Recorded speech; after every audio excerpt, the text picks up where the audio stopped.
En 1997, les 10 plus riches Français totalisaient 23 milliards d'euros. 20 ans plus tard, ils possèdent 241 milliards, soit 10 fois plus. Un tiers des espèces en déclin sont des espèces communes qui se portaient bien il y a encore 20 ans et qui aujourd'hui sont en danger.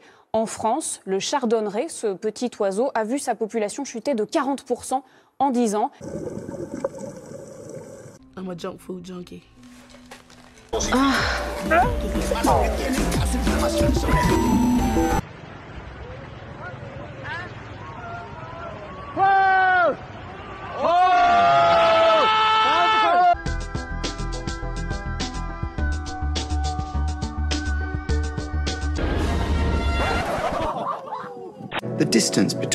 La distance entre les yeux, divisée par le nombre d'or, doit égaler la largeur des yeux. Une main lui tend un cardigan. Vous voulez que je mette ça parce qu'il fait froid, dit-elle? Non, à cause des emails, dit l'homme. Arrête de péter les arrête de péter les Faut savoir que mon client est un produit. La pizza, elle est allée tout droit dans tes fesses, Docry.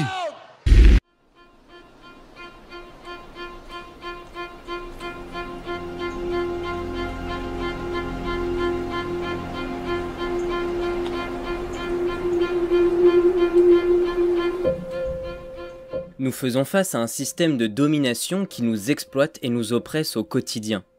Le capitalisme déploie sa logique marchande dans la totalité de nos vies. Tout devient une simple marchandise, un moyen de profit, d'accumulation. C'est contre ce monde qu'il nous faut nous battre et organiser nos existences. Nous, en tant que dominés, nous savons et vivons la nécessité de sortir de rapports de domination qui détruisent tout et nous empêchent de vivre, d'être autonomes. Libres et égaux. Déployer cette logique, communiser, c'est instituer des formes d'existence totalement incompatibles avec la persistance du capitalisme. C'est lier des relations concrètement égalitaires et libertaires. C'est faire du monde un commun. Comment construire notre puissance face au pouvoir qui exploite, oppresse, détruit? Comment conquérir notre autonomie?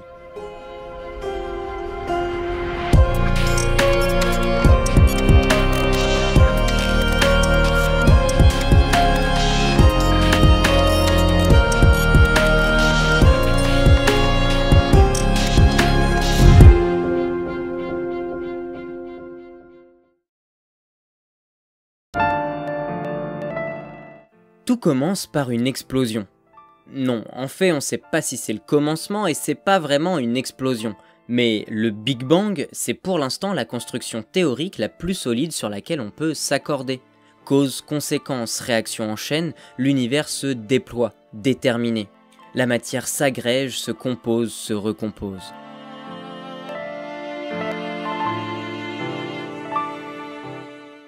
L'atome de carbone permet une telle complexité qu'il permit de composer un phénomène que l'on appelle la vie.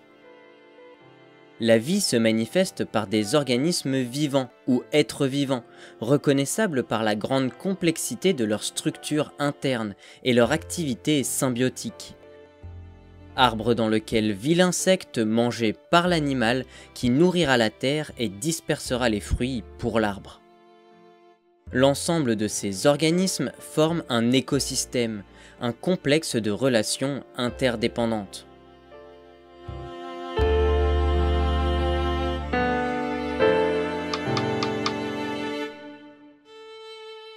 À travers les générations, par mutation aléatoire, les êtres vivants évoluent. Cette évolution est déterminée par la pression sélective qu'exerce l'environnement et la valeur adaptative des mutations. Il faut pouvoir résister au froid si c'est nécessaire, etc. S'entraider fait souvent la différence, ce qui permet aux animaux sociaux de se développer, comme les fourmis et les primates sociaux qui vont nous intéresser maintenant, Homo sapiens.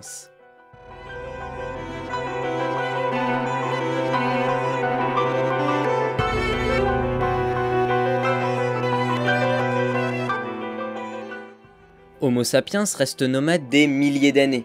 Des phénomènes proprement sociaux, propres au groupe, se développent, comme son langage et sa technique, qui font évoluer ces organisations plus ou moins inégalitaires.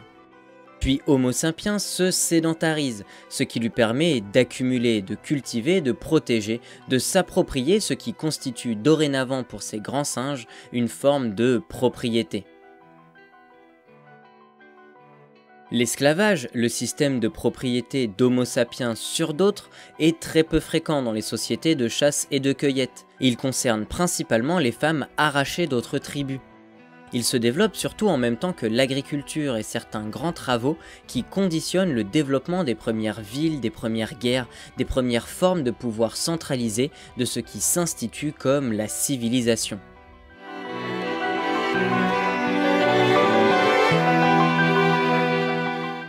Des sociétés découvrant l'agriculture, l'élevage, avec l'élargissement du groupe social, on passe ensuite à des sociétés qui se complexifient, avec l'émergence de classes sociales et de hiérarchies liées à une division du travail accrue, au développement urbain, à l'apparition de castes de religieux et de guerriers, à l'institution de l'appropriation de la fonction reproductive des femmes, à l'avènement de monarchies, des pouvoirs centralisés dits divins.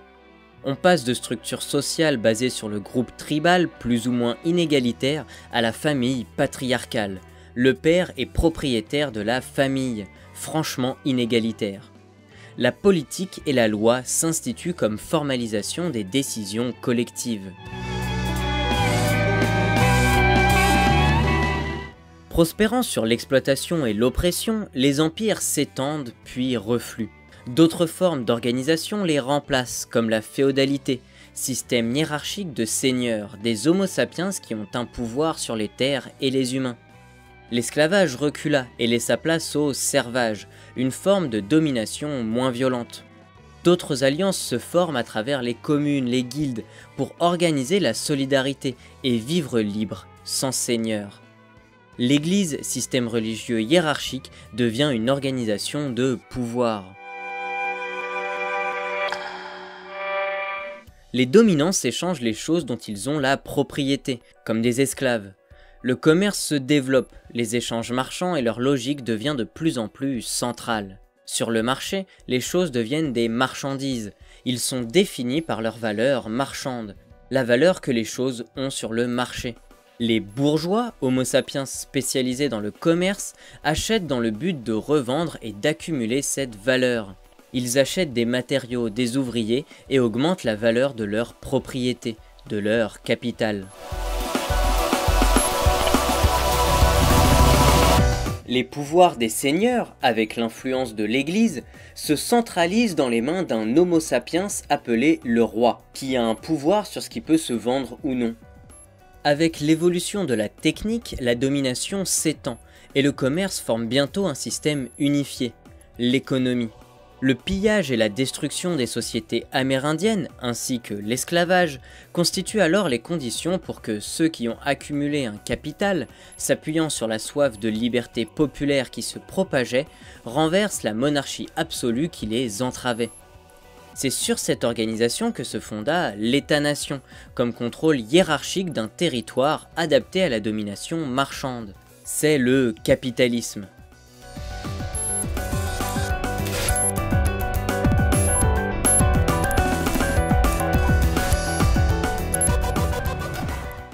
Poussé par les nécessités de la concurrence et par une force militaire, le système de domination continue de s'étendre. À travers l'esclavage dans les colonies, la hiérarchisation de l'humanité a évolué. Le capitalisme s'est institué sur le concept de race, une hiérarchisation biologique et culturelle.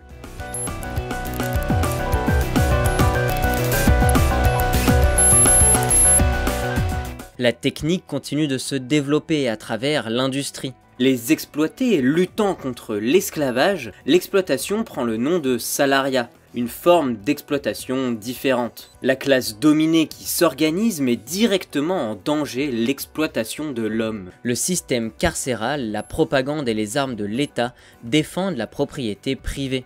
Le marché s'étend, tout est broyé pour rentrer dans une forme marchande, tout est hiérarchisé par le système marchand.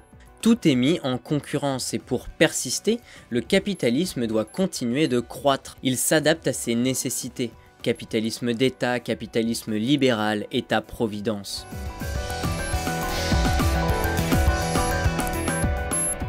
Le capitalisme s'étend. Le monde en devient à son image. Nature, ville, corps, activité. Tout est structuré par la domination capitaliste. Le monde se transforme en usine marchande. En 40 ans, la moitié des espèces vivantes sur Terre est détruite. C'est le plus important recul en termes d'abondance et de variété de vie depuis l'extinction des dinosaures il y a 65 millions d'années. Les conséquences destructrices du capitalisme mettent en danger la vie sur Terre.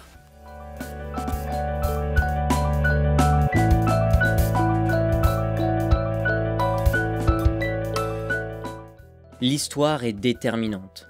Elle nous permet de saisir le mouvement des choses, de comprendre les dynamiques de notre société. Comprendre cela, c'est commencer à aborder notre société et ce qui la constitue comme un système déterminé. C'est commencer à aborder le système de domination avec un regard critique.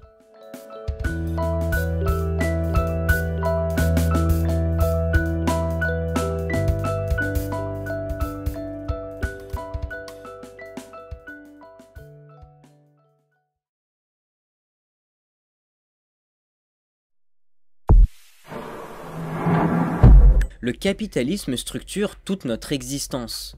La joie du vendredi soir, le spleen du dimanche et la flemme du lundi n'ont de sens dans nos existences que par rapport au capitalisme. Nous vivons la réalité à travers le capitalisme et ce que l'on nomme ces catégories. L'exploitation dans le système marchand devient la catégorie travail comme activité productive dans une perspective capitaliste. Élever un enfant est un travail seulement quand il s'intègre dans une relation marchande, seulement quand c'est payé. Les loisirs ne sont pas des temps libres, mais des divertissements capitalistes. Les plages sont des usines de loisirs. L'art n'est plus que pub ou divertissement. Le progrès, la liberté dans les médias dominants ne sont donc que des catégories capitalistes, ne signifiant que le progrès du capitalisme et la liberté d'exploiter. S'attaquer théoriquement à ces processus et aux catégories de la domination est déterminant pour donner à l'action humaine, à la pratique, la force et les moyens de ne pas se laisser ligoter dans la passivité et la résignation. Pour conquérir notre autonomie, il nous faudra construire une théorie critique qui dévoile les fonctionnements de la domination, contre laquelle nous luttons et en dehors de laquelle nous voulons vivre. Une théorie critique qui éclaire une pratique révolutionnaire, pour sortir communément du capitalisme. Les catégories comme le travail, les genres, les races, les classes se construisent dans le capitalisme, et pour s'affirmer comme indépassables, pour se présenter comme éternelles, ces catégories sont essentialisées. C'est-à-dire qu'elles se présentent comme essence de l'univers, comme si elles étaient éternelles ou naturelles, comme si on avait toujours travaillé, comme si la propriété, l'économie, les genres, les races, les classes avaient toujours existé. Mais l'anthropologie, la sociologie, l'histoire, la science nous enseignent les aspects profondément évolutifs des processus et catégories de la domination.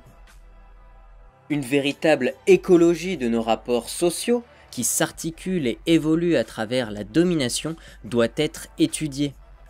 Les conditions objectives d'existence et les subjectivités qui y sont liées se construisent historiquement. L'exploitation dans le système féodal n'est pas la même que l'exploitation dans le système marchand, et les personnes le vivent et y répondent différemment.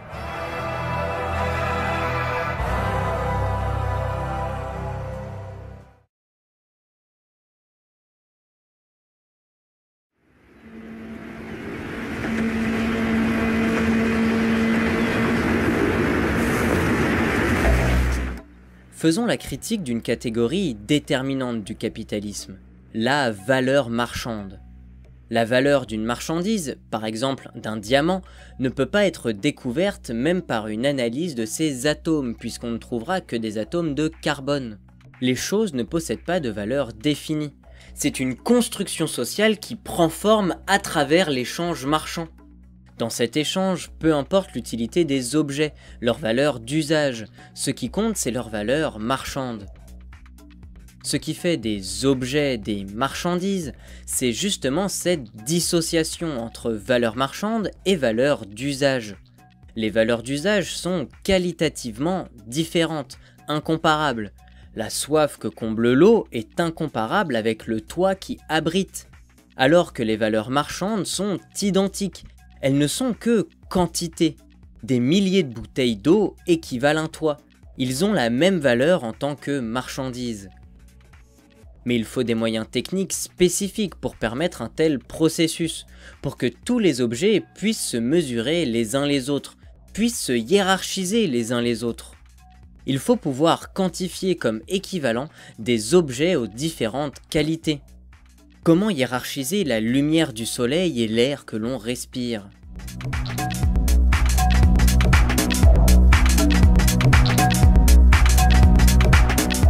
Ce qui forme cette valeur marchande, ce qui rend les marchandises équivalentes, c'est la quantité de temps de travail socialement nécessaire à leur production. C'est ce qui est quantifié, reconnu comme socialement nécessaire à la production des marchandises. Le système marchand ne reconnaît alors que ce qui pour lui a de la valeur, que ce qu'il peut quantifier et échanger. Cette valeur marchande domine dans la sphère du travail par le règne du temps abstrait, linéaire, toujours équivalent à lui-même. Le processus de production est social, même produire un crayon de papier implique un réseau complexe d'agents et de savoirs. Mais ce qui compte à travers l'échange, c'est le temps objectivement mesurable, séparé des sentiments subjectifs, des sensations et des expériences des individus qui travaillent. 1 heure, c'est la même partout, celle de l'usine.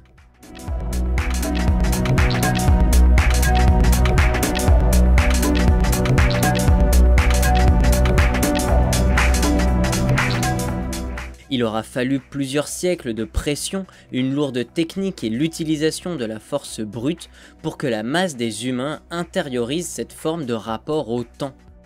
Devoir se présenter tous les matins à la même heure précise à l'usine ou au bureau en laissant sa vie à la porte d'entrée pour se soumettre pendant un temps défini au rythme monotone des dispositifs de production. Rien que cela démontre que l'activité sociale imposée, appelée travail, n'a rien d'éternel.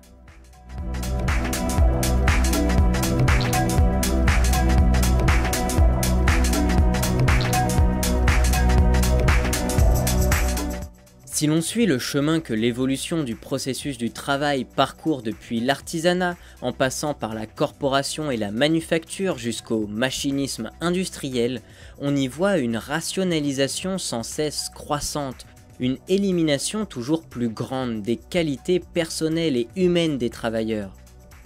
Le processus du travail est de plus en plus morcelé, divisé en opérations abstraitement rationnelles, en fonctions techniques spécialisées se répétant mécaniquement. Cette forme de rationalisation abstraite devient alors le formant de cette valeur marchande, quantitative.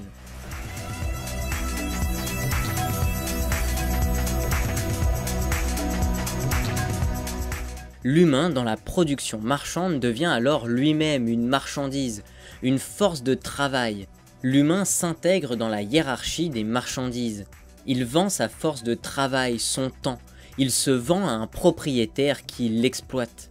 Dans cette vente, dans cette aliénation, l'humain s'appréhende alors lui-même comme une marchandise.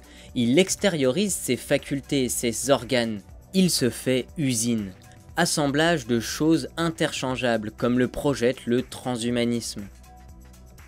Dans le système marchand, seuls les besoins, les désirs qui valorisent le système marchand, qui sont conformes à sa logique, sont possibles. Le vivant est nié. Il devient simple rouage de la valeur qui s'accumule en capital, crête de la hiérarchie. Quand tout peut s'acheter, on s'arrache, s'approprie alors le monde pour ne pas être bouffé par plus gros, pour ne pas être racheté.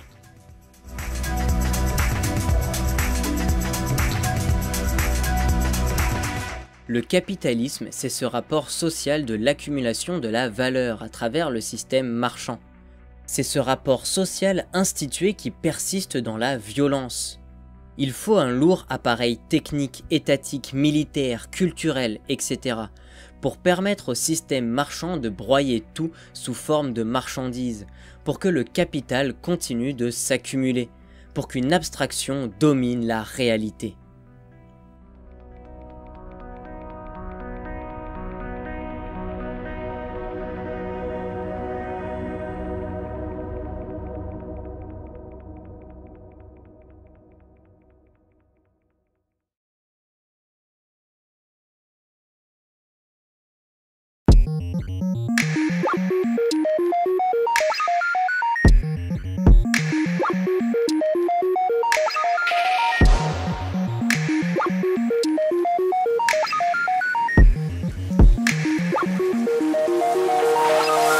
Il est impossible d'envisager le communisme comme une économie d'hommes libres gérant leur travail par une planification commune.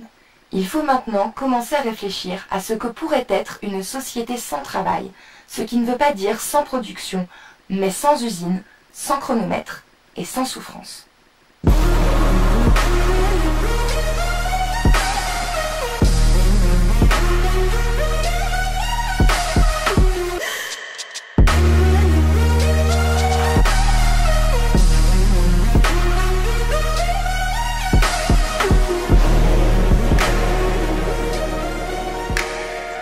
Alors je le dis, parce que c'est la vérité. Il ne faut pas travailler. Tu vois, il faut s'organiser pour ne plus jamais travailler.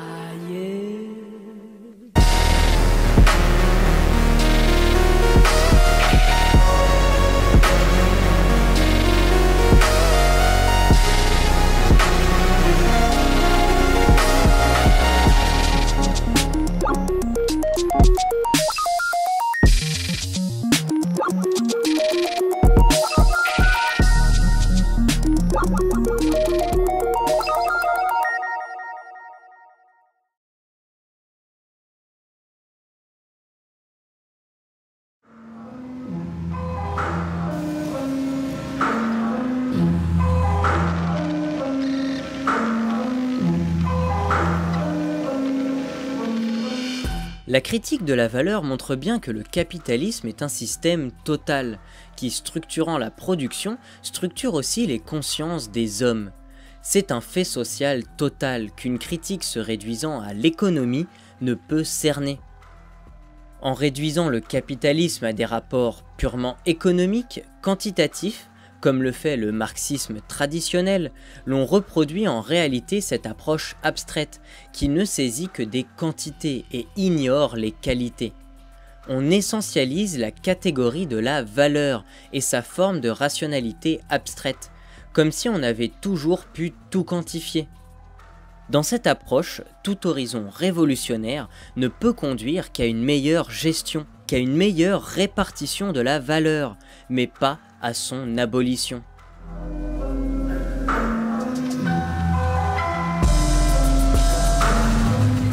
En essentialisant la valeur, on affirme alors le travail comme si c'était une forme d'activité éternelle, naturelle. On revendique le travail alors qu'il faut l'abolir. Le socialisme n'est alors qu'une extension de cette logique de planification du système de production.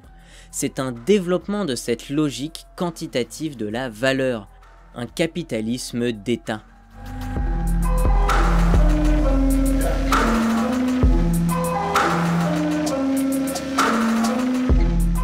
C'est cette même essentialisation de la valeur et sa forme de rationalité qui fait de l'histoire un progrès linéaire. Le socialisme pensait pouvoir advenir d'une gestion planifiée de la valeur, mais cette gestion par l'État n'est l'avènement que d'un capitalisme totalitaire, d'un monde totalement capitaliste, un monde-usine qui ne se dépassera pas de lui-même.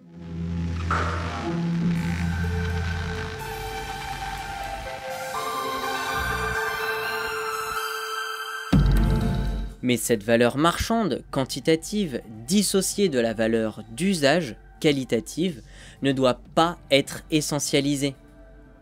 La domination capitaliste, par sa forme de rationalité abstraite, par sa forme d'exploitation, est une construction sociale qui se construit alors pleinement par son écologie sociale, par l'articulation de rapports de force patriarcaux ou racistes par exemple.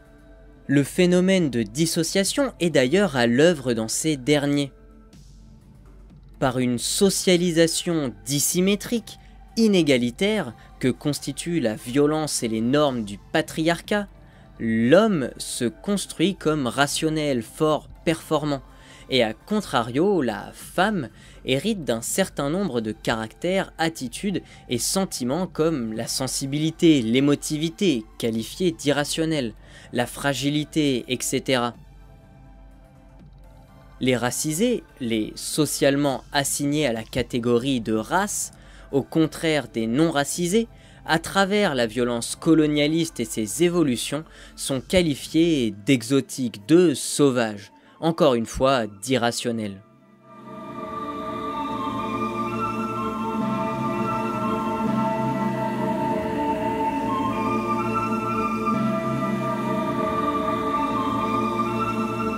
L'exploitation s'articule sur ces expériences spécifiques qui doivent être étudiées écologiquement, comme un ensemble lié et divers.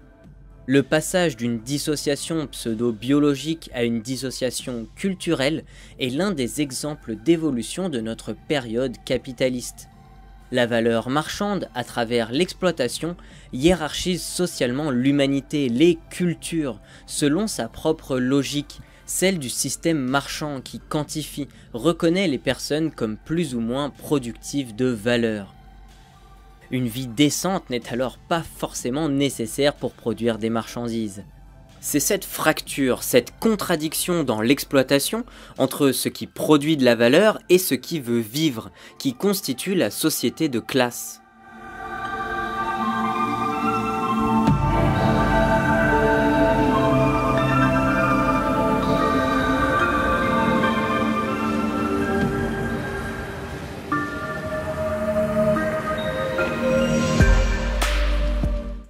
Il est donc bien impossible de s'attaquer radicalement au capitalisme comme système total sans prendre en compte le social.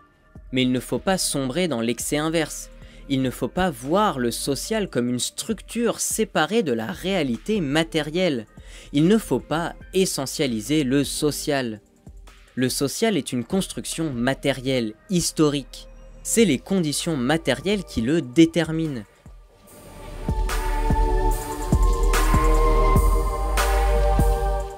L'approche structuraliste de la deuxième moitié du XXe siècle, qui se borne aux structures d'oppression, rend invisibles les processus d'exploitation matérielle. Le racisme, le sexisme, ce n'est pas que des insultes, ce sont des inégalités matérielles, comme ne pas trouver de logement, d'emploi, être moins payé, etc. Une oppression sans inégalité matérielle, ça n'existe pas. Sinon, on pourrait multiplier les structures d'oppression virtuellement, à l'infini, pour chaque subjectivité, à chaque insulte. Le racisme, le sexisme doivent être abordés comme des dimensions d'une totalité, des plans que constitue l'écologie sociale dans la domination.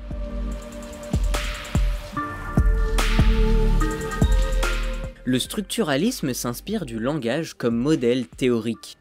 Mais saisir les normes comme une structure abstraite, comme un modèle théorique explicatif, réduit la domination à un jeu de structure. Le langage n'est pas une machine, une structure que l'on pourrait disséquer et recomposer en laboratoire, comme si tout était structure interchangeable. C'est encore une fois reproduire cette forme de rationalité abstraite qui fait des oppressions sociales des structures abstraites, équivalentes, mécaniques, séparées les unes des autres. Tout n'est alors que normes, habitudes, structures équivalentes.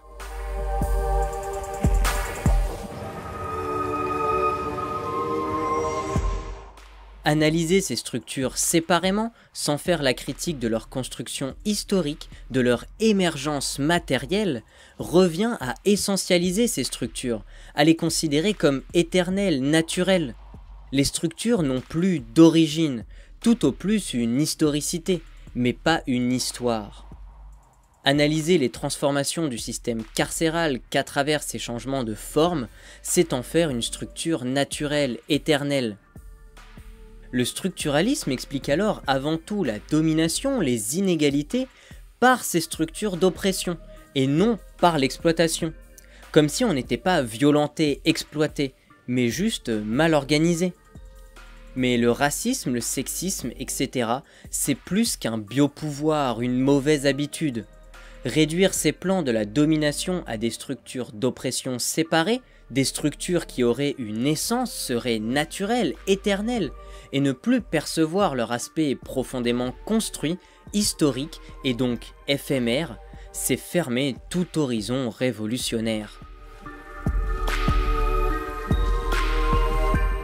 Si ces structures ne peuvent être abolies, alors on ne peut alors que réclamer des structures d'oppression égalitaires. C'est réclamer d'être exploité, mais comme tout le monde.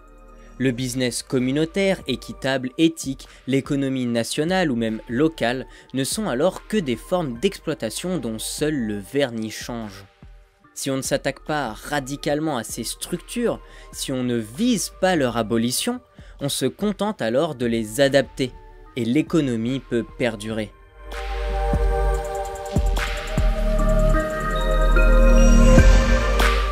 C'est ce genre de démocratisme, de citoyennisme qui, n'imaginant pas abolir l'État et ses structures, reproduit cette forme de rationalisation abstraite de décisions collectives. Mais une somme de décisions individuelles ne fait pas une décision collective. Il faut sortir de ce formalisme. La forme d'un débat ne prédomine pas sur son contenu. Ce n'est pas à tous devenir chef qu'il faut, mais se passer de chef. S'organiser, c'est se coordonner, s'articuler solidairement, comme un ensemble adapté à une situation matérielle changeante.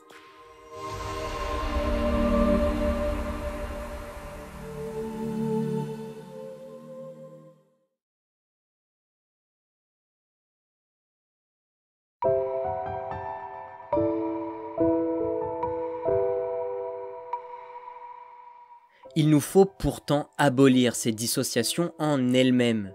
Dirigeants ou dirigés, valeurs marchandes ou d'usage, hommes ou femmes, racisés ou non. Ce qu'il faut, ce n'est pas affirmer la valeur d'usage, ce n'est pas tous devenir chefs. C'est plus qu'avoir les mêmes droits et traitements que les hommes, les riches ou les non-racisés. C'est abolir ce qui dissocie. Il faut dépasser cette domination et sa forme de rationalité abstraite qui découpe abstraitement le concret dans le sang et les larmes.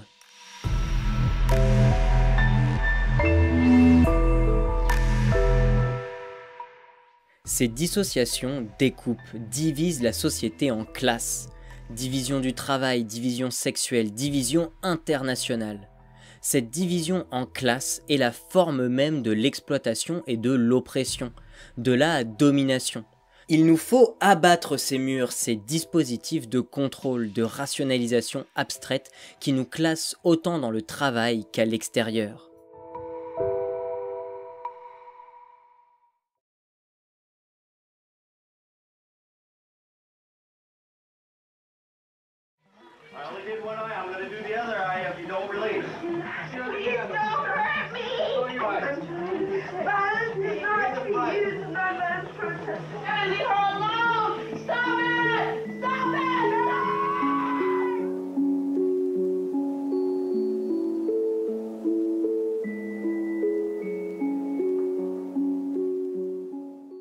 On bétonne, la planète surchauffe.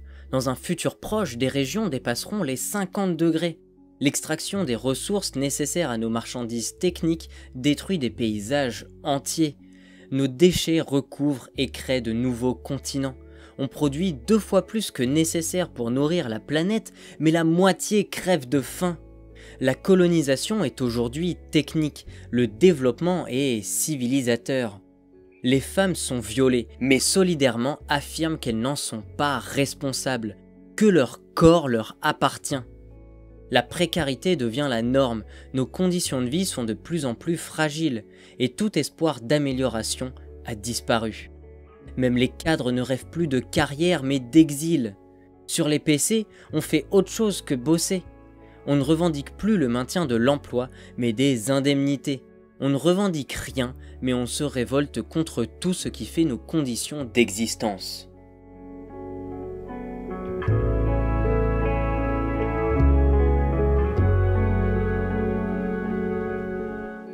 Le chômage n'est plus la négation du travail, mais un moment de celui-ci. Un passage que tout travailleur connaîtra plusieurs fois dans sa vie, voire pour beaucoup, c'est le travail qui se transforme en complément partiel et transitoire du chômage. On fraude massivement les transports par nécessité. On se partage une canette à 3, on vole à manger dans les supermarchés, on trouve des petites combines qu'on partage, on se débrouille, on s'arrange. Au sein des entreprises, les statuts et conditions différenciées se multiplient, les divisions s'accroissent.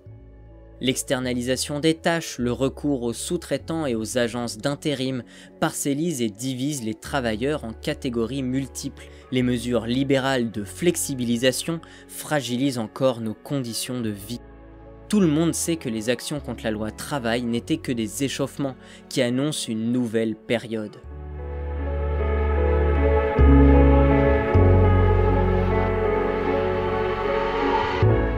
Quel sens peut avoir une grève corporatiste quand on sait que l'on aura 36 tafs différents dans une vie ? Le prolétariat, ceux qui n'ont que leur force de travail, ne peuvent pas sauver les emplois que le capital menace sans sauver le capital lui-même, c'est-à-dire travailler plus dur pour moins de salaire. Moraliser, réguler, protéger par des barrières nationales, faire des réformes socialistes ou libérales du capitalisme n'ont fait que retarder sa chute. Pour continuer de se valoriser, le système réduit les coûts, les stocks, la production est en flux tendu, ce qui le rend très vulnérable aux moindres problèmes social, politique, écologique. Produire, c'est plus rentable dans cette rationalité abstraite de notre période capitaliste. Les marchés financiers tournent sur du capital fictif. L'extraction de pétrole, source d'énergie sur laquelle repose toute infrastructure industrielle, durable ou non, ne sera bientôt plus rentable non plus. C'est tout le processus de production qui, en plus d'être en crise perpétuelle, s'effondre, emportant la biosphère dans son sillage.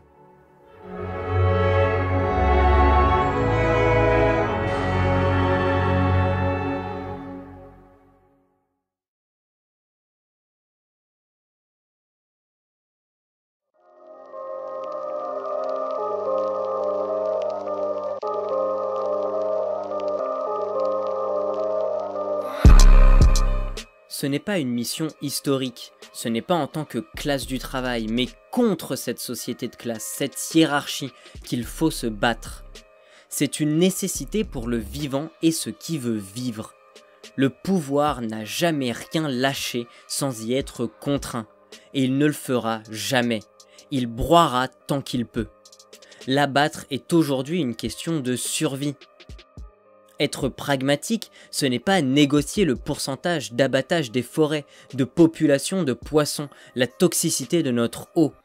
Être pragmatique, c'est abattre cette société de classe avant que l'autre moitié du vivant soit broyée. Il n'y a nulle part où s'enfuir, il faut l'affronter.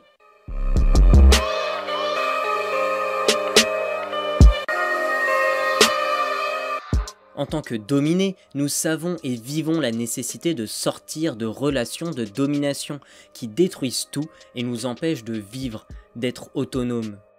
Il est déjà possible de voir des actions se renouveler contre la domination, de façon plus ou moins spontanée. C'est par la violence que le capitalisme nous réduit à une simple donnée, un chiffre, une unité. Et dans ce processus, il se crée des résistances auxquelles la domination doit encore s'adapter. C'est dans une lutte que la société de classe s'impose, dans un antagonisme. Absentéisme, sabotage, vol, débrouillardise, réseau de soutien, émeutes, mise en commun, ZAD, etc. en sont les traces. La domination en mouvement se reconfigure, la classe se compose et se recompose. C'est de cette réalité matérielle qu'il faut partir pour élaborer une stratégie de lutte efficace.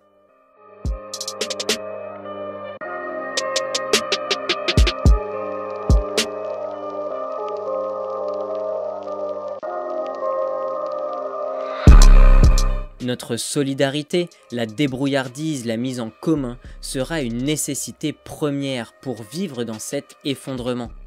Ne pouvant plus offrir un confort suffisant, ne pouvant entretenir l'espoir, le système de domination, pour persister, se fait plus autoritaire. Il faut s'organiser face aux appropriations étatiques ou même privées, mafieuses, qui veulent faire persister cette société hiérarchique, qui veulent faire perdurer une forme d'exploitation et de société de classe. C'est dans la lutte que nous créons le commun.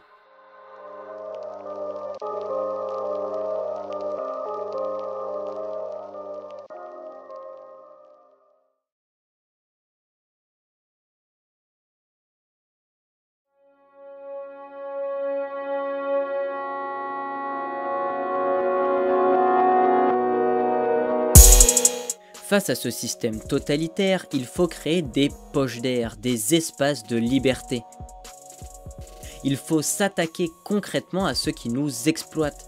Il faut détruire l'usine, détruire la ville-usine.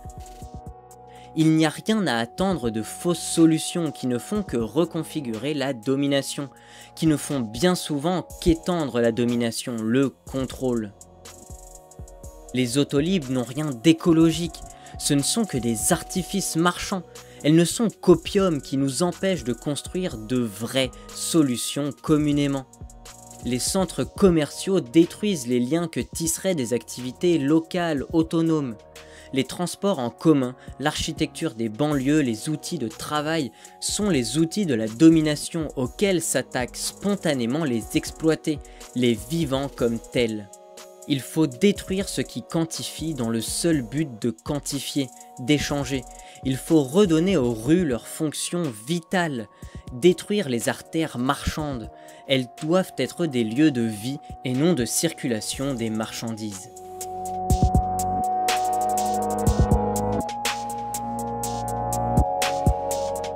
Dans l'action directe contre le système marchand, nous constituons un mouvement commun. Nous conquérons notre autonomie. Ces actions peuvent prendre plusieurs formes selon les dispositifs contre lesquels elles se dirigent.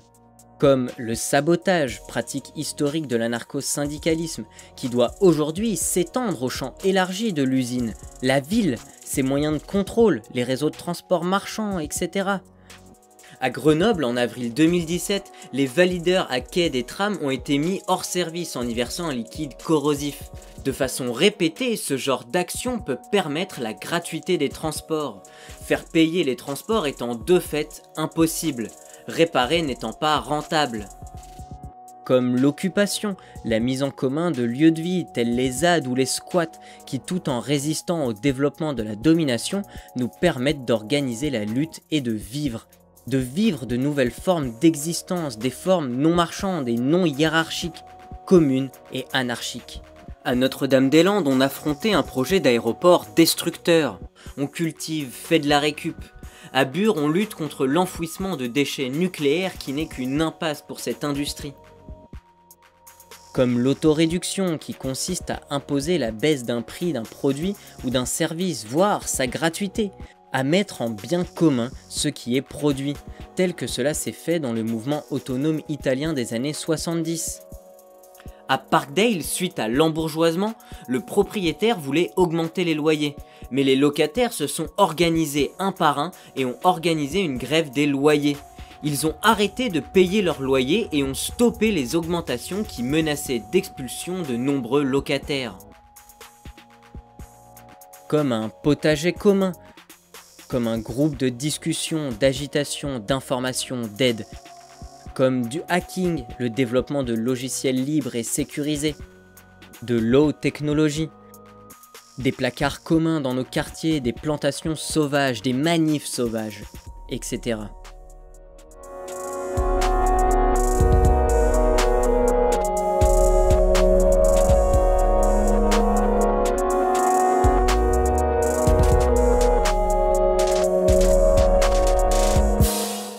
L'action directe est diverse et n'a comme limite que notre imagination.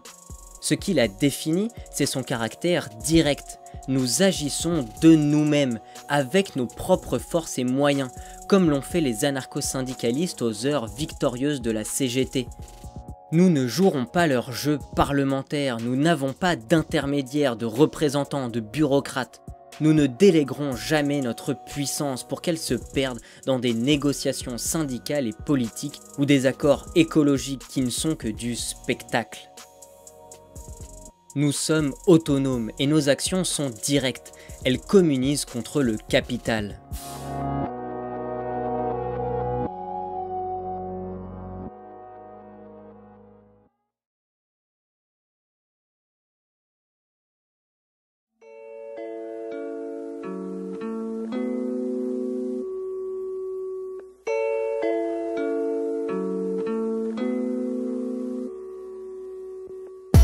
Notre autonomie n'adviendra que de nous-mêmes.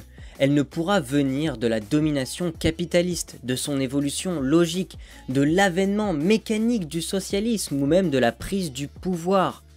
Dans ce système en crise perpétuelle pour reconfigurer sa domination, il nous faut construire notre autonomie. Il nous faut communiser, mettre en commun. C'est dépasser la propriété privée, individuelle et la planification collective. C'est faire commun, s'articuler solidairement. C'est sur ces pratiques que se fondent nos modes d'existence futurs. Vivant l'autonomie, la défendre sera alors pour tous et toutes une évidence. Communiser, c'est un moyen de faire face aux difficultés que l'on rencontre dans la reproduction de nos existences, dans la crise. C'est une lutte contre le capital, pour assurer notre survie. Nous communisons pour vivre mieux.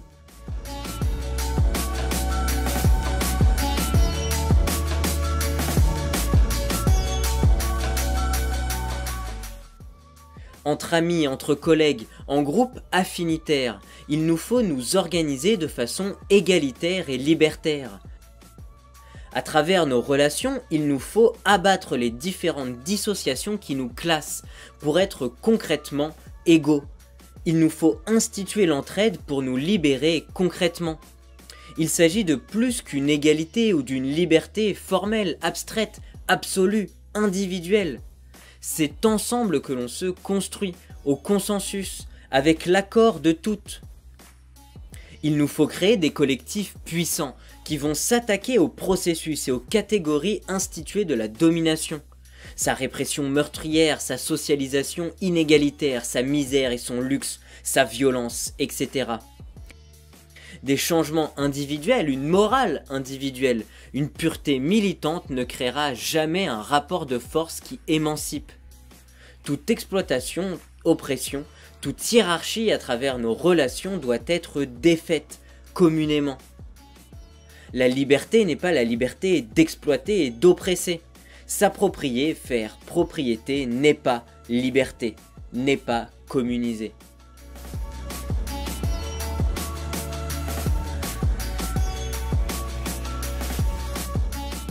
Les situations concrètes étant plurielles et changeantes, les organisations adéquates seront nécessairement diverses.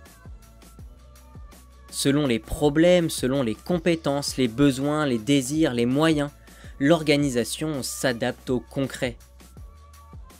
Le concret déborde toujours nos planifications. Déployons une rationalité qui en prend acte, sans surplanifier encore.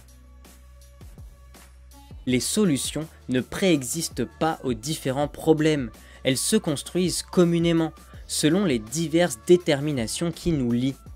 Manger, boire, se loger, se déplacer, produire, se fera avec et selon chacun. Il faut initier, instituer l'entraide, plutôt que de s'en remettre à un État ou au marché. S'il est nécessaire de loger des personnes, voyons comment faire. Construire ou réaffecter, etc. De nombreuses choses dans notre quotidien vivent déjà dans ces rapports d'entraide. En réalité, pour beaucoup, sans l'entraide, la survie ne serait même pas possible. C'est ensemble que l'on vit et répond à nos besoins, nos désirs, à notre volonté, comme réponse consciente de notre imaginaire à nos déterminations.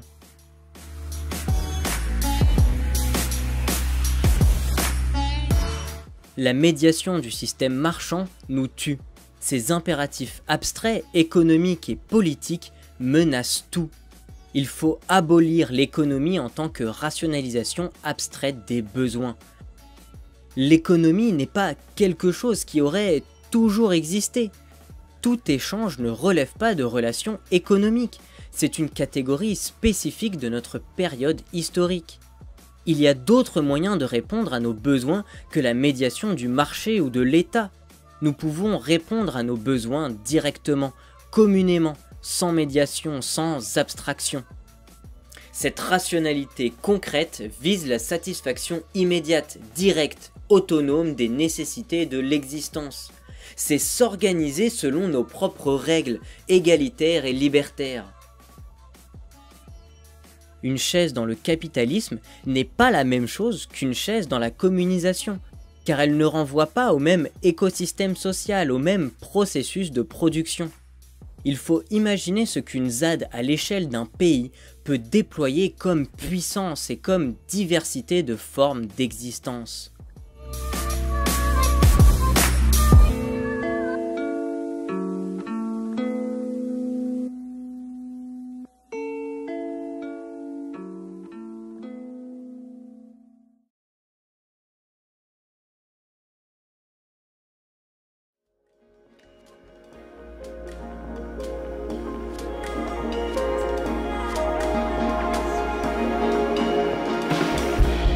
Sans médiation qui nous exploite et nous oppresse, nous pouvons déployer notre puissance qui n'est plus fragmentée, divisée, hiérarchisée, classée. L'éducation, la santé, le logement, l'agriculture, l'architecture, l'art, l'amour prendront d'autres formes, libérées de la domination marchande et de sa rationalité abstraite. La technique doit être nécessaire, elle ne doit pas se développer pour elle-même, mais servir le commun, non pas le quantifier, le détruire. Des formes tout à fait nouvelles d'existence s'organiseront, chacun subvenant directement aux volontés des autres. Nous ne quantifierons, produirons pas sans fin, sous une autorité ou dans un but abstrait, un but marchand, mais dans la concrétude et les limites de nos besoins communs. Il ne doit pas y avoir de fondement absolu, mystique à notre autonomie. Il n'y a qu'une vérité crue, des déterminations concrètes auxquelles il nous faut répondre. Comme la science, nous procédons sans aucune autorité. Notre imaginaire, en tant que capacité de notre corps à répondre aux déterminations, a été, est et sera une force déterminante pour notre forme de vie. Il nous faut en saisir les limites, les failles, pour dépasser l'abstrait, pour faire de l'imaginaire la puissance sociale qu'elle est. Notre civilisation s'est organisée avec des chefs. Cette hiérarchie n'est plus adaptée à la complexité du concret, auquel doivent faire face nos larges groupes sociaux. La communisation est un mouvement déterminé.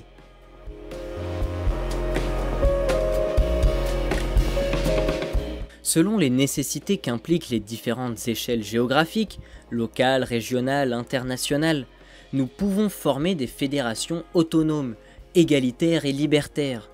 Bien sûr, il est impossible que tout le monde s'occupe de tout. Des personnes peuvent donc se charger de fonctions précises. Ces personnes n'ont pas de pouvoir décisionnel à proprement parler. Et elles ne disposent d'aucun moyen coercitif pour imposer des décisions et peuvent être remplacées à tout moment si elles ne répondent pas à leurs responsabilités. Il nous faut nous organiser, nous coordonner comme un ensemble divers, souple et autonome, sans chef ni représentant, mais avec des responsabilités communes. La critique doit être courante entre nous. Personne n'est parfait, et sans chef, c'est communément que l'on construit notre autonomie.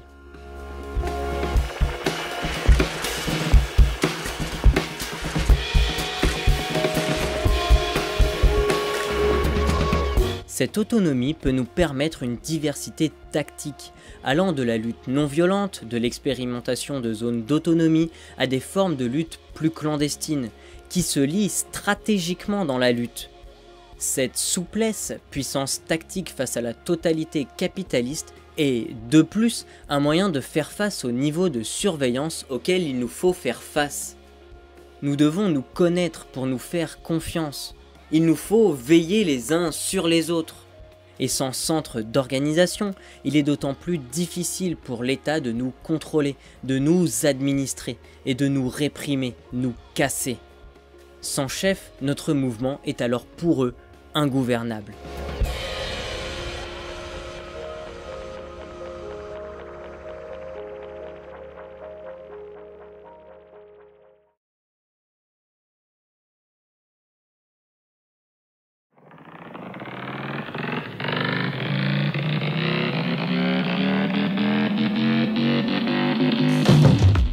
Ce qui nous lie, c'est une lutte radicale contre toute domination. Cette radicalité est primordiale pour former un mouvement commun face au capitalisme et ses réactions. À travers cette rationalité concrète, nous nous opposons à toute variante capitaliste, à tout alter-capitalisme, à tout anticapitalisme tronqué. Tout ce qui substitue notre puissance immédiate à une autorité supérieure ou une valeur absolue, abstraite, doit être combattue. Ces fascistes qui critiquent la société capitaliste à travers des catégories autoritaires essentielles, comme la nation, la femme, affirmant le bien fondé des inégalités. Ces libéraux pour qui la liberté abstraite d'exploiter est si essentielle qu'ils nient les inégalités. Ces étatistes qui sont incapables d'entrevoir la sortie du capitalisme et qui se contentent alors de gérer, de planifier les catastrophes de façon plus ou moins autoritaire selon la conjoncture. Ces fausses solutions écologiques qui, sans faire la critique du capitalisme, s'en remettent à un mysticisme ou à des technologies qui n'ont de durable que le nom. C'est face à toutes ces variantes qu'il nous faut lutter, avec la ferme intention d'abattre le capitalisme. Il faut s'opposer radicalement au capitalisme pour ne pas en être une roue de secours. Nous visons plus que l'autogestion, l'auto-exploitation et la charité. Gattaz a bien proposé de sauver des entreprises par le bénévolat.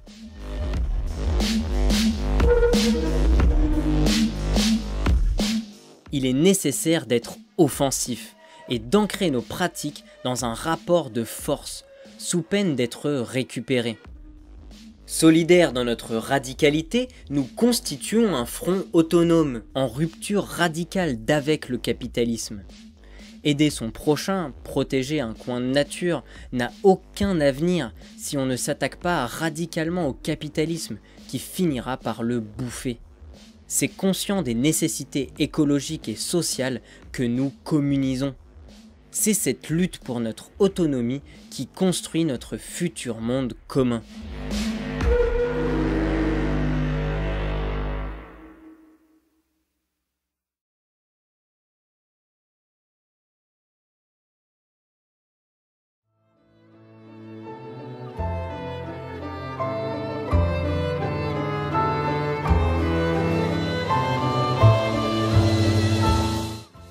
Il faut prendre et produire communément ce dont nous avons besoin. Il ne s'agit pas de comptabiliser, de quantifier, d'administrer abstraitement. La satisfaction de nos besoins, nos désirs, de nos volontés doit être sans médiation, autonome. Nous produirons, cultiverons, non pas dans le seul but de quantifier. Tout est commun. Nous serons alors au-delà du concept de gratuité. Bouffe, toit, meubles, outils, instruments, art, etc. Dans la satisfaction immédiate et commune de nos besoins, nous abolissons le travail, la propriété, la dissociation de la valeur marchande. Les qualités diverses de chacun font irruption dans la quantité. Les standards sont brisés. Nous développons les moyens de notre autonomie. Nous déployons une rationalité concrète, pratique, qui brise les abstractions qui nous dominent. Nous conquérons notre autonomie.